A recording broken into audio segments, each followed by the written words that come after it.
Hello everyone and welcome back to Creation Myths. As you can probably imagine, I subscribe to a bunch of creationist and apologetics YouTube channels, so I can keep up on what the professional creationist and creationist ministries and organizations are up to. And I was watching this video featuring Dr. Douglas Axe from Discovery Institute that was recently released. The content, honestly, isn't really worth talking about. It's the usual intelligent design nonsense with Axe's, let's call it flair, liberally sprinkled on top. But instead, we're going to use this video as a jumping off point to talk about the thing in this video that really stood out to me, which was how there was quite a bit that Axe was saying about how intelligent design is making inroads, we're making progress, we're about to see a paradigm shift, we're right on the cusp. And that got me thinking about something called the Wedge Document and Discovery Institute's 20-year plan for intelligent design. You might not have heard of this because Discovery Institute really doesn't want anyone to know about it. But the Wedge is an outline of Discovery Institute's 20-year plan to usher in a paradigm shift that would result in intelligent design dominating not just science, but society as a whole. This was written in 1998 and apparently was never intended for public consumption. It was made public in 1999, and the circumstances surrounding that are a little bit ambiguous. At one point, Discovery Institute basically claimed that it was stolen, but apparently they don't say that anymore. But Discovery Institute has significantly downplayed the importance of this document. They've even called it an urban legend. Basically, this document, the Wedge, is a look at Discovery Institute's actual plan, as opposed to the PR spin they put out. And the actual plan is Christian nationalism, because Discovery Institute is a Christian nationalist organization. That's the agenda that they're promoting. And in the Wedge, they're very clear about this. This was not intended for public consumption. So this is very much a mask-off document. It starts with this sentence: "The proposition that human beings are created in the image of God is one of the bedrock principles on which Western civilization was built." It goes on to say, quote, "Discovery Institute's Center for the Renewal of Science and Culture seeks nothing less than the overthrow of materialism and its cultural legacies. Bringing together leading scholars from the natural sciences and those from the humanities and social sciences, the center explores how new developments in biology, physics, and cognitive science raise serious doubts about scientific materialism and have reopened the case for a broadly theistic understanding of nature." We could also pair this with the imagery that you see throughout this document of the Sistine Chapel. I'm going to have more on this in a later video, the fact that Discovery Institute is a Christian nationalist organization that dishonestly presents itself as an intelligent design think tank. But the point of showing this here is to illustrate that in the Wedge, they're not hiding the ball. They're being very open about what they're aiming to accomplish. But the main thing I want to do in this video is look at the 20-year plan and the goals laid out in the Wedge document and see how it's going. And let me tell you, it's not going well. Remember, as we go through these goals, we're starting in 1998. So our benchmark for the 5-year goals is 2003, and for the 20-year goals, it's 2018. And here we are in 2025, checking Discovery Institute's work, seeing how they did. Here are the goals that Discovery Institute laid out in this document.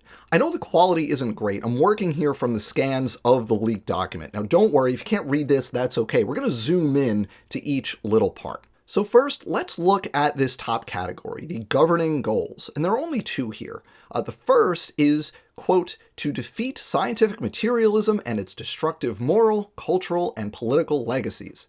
And then the one I really want to focus on, quote, "to replace materialistic explanations with the theistic understanding that nature and human beings are created by God." Again, Discovery Institute is being very open about their project here. And also, let's just point out that they've completely failed at these governing goals. Let's just point that out up front, get that out of the way. They have accomplished neither of these things, right? That has not successfully occurred for Discovery Institute. Now let's take a look at the 5-year goals. The first one is the big one here, quote, to see intelligent design theory as an accepted alternative to the sciences and scientific research being done from the perspective of design theory. So the goal was to have ID seen as a legitimate alternative to evolutionary theory by 2003. I don't think I need to say, considering where things stand in 2025 as I record this, that that did not happen. In fact, by the end of 2005, following the Dover v. Kitzmiller trial, intelligent design was basically discredited as a serious scientific idea, in part because it was shown that it's literally just creationism with a new name. Some of the evidence in that trial revealed that the modern intelligent design movement is literally just, you take the same definition and you put a different word at the front of it, and then you replace all the references to God with references to the designer. Also in the 5-year goals here were, quote, to see the beginning of the influence of design theory in spheres other than natural science, and, quote, to see major new debates in education, life issues, legal, and personal responsibility pushed to the front of the national agenda. I'm not really sure specifically what that means in terms of concrete outcomes, but I do want to point out that the language here is very right-wing dog whistly, right? If we're talking about life issues, we're talking about abortion. If we're talking about personal responsibility, what we're talking about here is getting rid of like welfare programs, right? Getting rid of food stamps, getting rid of rental assistance, whatever, right? That's what this is, because again, underlining everything Discovery Institute does is a conservative political project first and foremost. Interestingly, there's a whole other column here on the same page with the heading 5-year objectives, so we can also take a look at that. It's a longish list, so we're going to take it in chunks, and we're not going to look at everything, but I do want to point out a couple interesting things that are on this list. So first, we have, quote, a major public debate between design theorists and Darwinists by 2003. And I don't know exactly what they mean by that. Something like the Ken Ham, Bill Nye debate, maybe.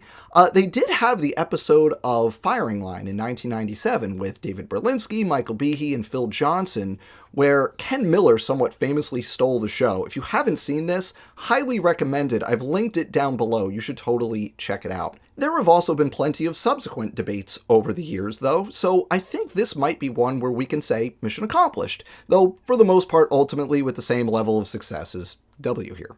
We also have, quote, 30 published books on design and its cultural implications, sex, gender issues, medicine, law, and religion, and I don't doubt that Discovery Institute people have put out 30 books, probably several times that by now. I'm not sure about what that number would have been in 2003, but they were probably close, if not past that marker, so hey, maybe they get another one in their column. Congratulations, fellas, you wrote 30 books that nobody read. Good job. More importantly, also on this list, we have this one, quote, 100 scientific, academic, and technical articles by our fellows. And the degree to which they failed to reach this number by 2003 is honestly hilarious. Remember, we're talking about 1998, and they're saying 5-year goal, 100 peer-reviewed papers that somehow support intelligent design, not just in general, but specifically by Discovery Institute Center for the Renewal of Science and Culture fellows. And for this one, it's like they weren't even trying. That's 20 papers a year. You need to actually do work to put out 20 peer-reviewed papers in a year. Even today, 2025, the number of real peer-reviewed papers by Discovery Institute fellows, and I'm not talking about nonsense that's in like the in-house, biocomplexity journal. That's a blog pretending to be a journal, okay? I'm talking about real peer-reviewed papers. Even today, at most, that number is in the low dozens, and you have to be really generous to even get to that number. Back in 2003, even some of the papers they still crow about, like Axe's 2004 paper on the probability of specific proteins, or Behe and Snokes' paper that was dismantled during the Dover trial, they hadn't even been published yet by 2003, and to this day, those are two of the most frequently referenced papers by ID proponents. So this one is just not even close. Now, for some reason, when you get to the bottom of this column, the numbers reset, but these are from the same list. So the numbers are still 1 and 2, but they're from the same list. And I want to look at these last two items as well. The first here is, quote, 10 states begin to rectify ideological imbalance in their science curricula and include design theory. In other words, 10 states include intelligent design in their science curricula. That's the goal for 5 years. That number by 2003 was 0. And then we have 10 CRSC fellows teaching at major universities and 2 universities where design theory has become the dominant view. It might actually be the case that they have 10 fellows in legit faculty positions at like real secular universities. For example, Scott Minnick, Michael Behe, but none of them actually teach intelligent design, right? Like Michael Behe is a biochemist and he's taught biochemistry at Lehigh University for I don't even know how long. He doesn't teach intelligent design. He's not like converting people to intelligent design or winning that argument, converting his colleagues. And Minnick, very famously, at least for me, authored one of my favorite papers showing how irreducibly complex traits can evolve. Oops, it's kind of an awkward thing for an intelligent design proponent, but I really enjoy that paper on the citrate metabolism trait in E. coli from the Lenski experiment. But are there 2 secular universities where intelligent design has become the dominant view? And note that word, become the dominant view. In other words, we're not talking about like religious universities where they've always come from this perspective. We're talking about winning the debate. Are there 2 universities, or were there 2 universities where ID proponents changed minds in 2023? My only response to that is to laugh. Like, just no, that wasn't the case in 2023. It wasn't the case by 2018. It's not the case here in 2025. They've completely failed in this. So that's it for the 5-year goals. Not great. And now we can look at the 20-year goals, which, remember, had a target date of 2018. And for these, we really only need to focus on the first one. Quote, to see intelligent design theory as the dominant perspective in science by 2018. Do I even need to comment on this? They're no closer to this than they were in 1998. It's been 27 years. But to hear the people at Discovery Institute say it, we're just around the corner from that paradigm shift. Maybe this year will finally be the year that the scientific community comes to its senses and embraces intelligent design. They've been saying that for every year since 1998. We can laugh about how Discovery Institute has completely failed and how you can take lines from the Douglas Axe interview that I watched last week as I sit here recording this interview from 2025, and you could hear the exact same things in 1999 or 2003 or 2012. You could do the same for the arguments coming out of Discovery Institute. They basically haven't changed in over 20 years.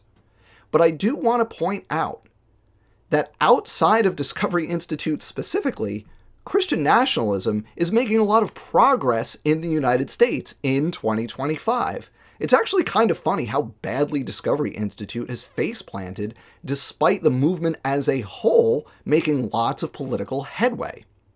If you were to have another major court case about creationism in public schools, another Edwards v. Aguillard, or another Kitzmiller that this time makes its way all the way to the Supreme Court, I have no doubt that the creationists would win. The Supreme Court is completely captured by Christian nationalists. They'd have no problem imposing their fundamentalist Christianity on public school students. Of course, they'd come up with some laughable religious freedom veneer. It's not an establishment of religion, just individual communities being allowed to include this or that in their curricula, even if there are religious implications of those theories.